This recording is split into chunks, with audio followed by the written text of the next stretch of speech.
Who wants to live forever? That question has followed me since the first time I read Interview with the Vampire. This painting grew out of that question. Louis stands in the foreground. He has stepped forward into a different life, a different moment.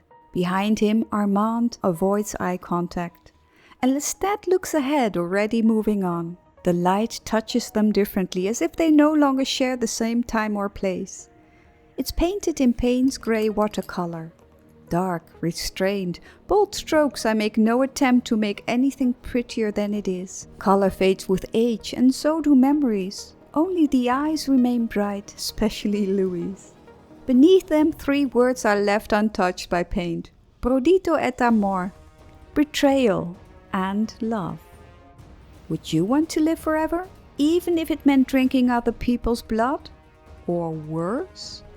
There's a kind of magic in first discovery of certain books. The first read, the first time a story takes root and stays with you for decades. That moment can never be repeated.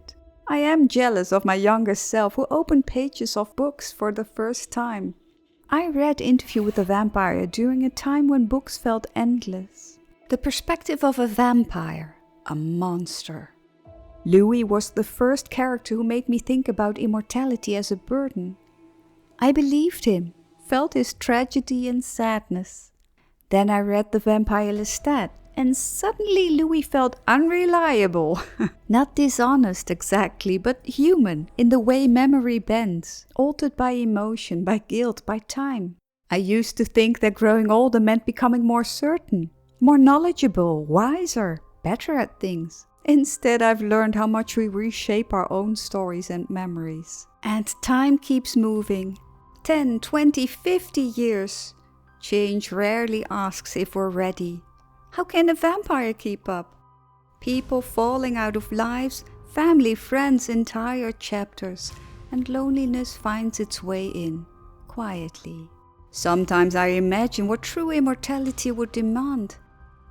Not romance, responsibility. If you knew you would still be here centuries from now, you might care differently for the world. You would have to live with the long echo of today's choices. And I catch myself wondering, why would I expect that kind of awareness from an immortal being if I don't always ask it from myself? When the movie came out, I loved the atmosphere, the haunting music. The books always stayed with me, together on my shelves, and every now and then I return to them. Recently I saw the series. I had to adjust to an older Daniel, a second look at the interview, and another time frame, but I loved it. A fresh perspective on love, immortality, and the truth. The way stories are remembered. Because lies always surface. It might take 70 years.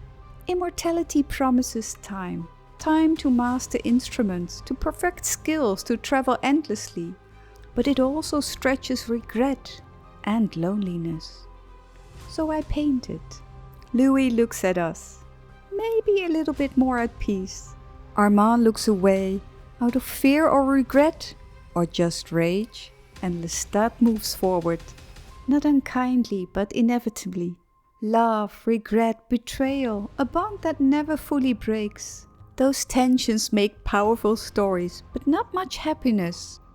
I did not include Claudia, but let's be honest, she drew the short straw from the beginning anyway.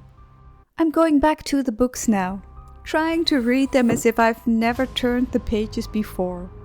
Reading from where I stand now, older, with a different perspective of my own, and even less inclined to want to live forever, especially not at the cost of another life.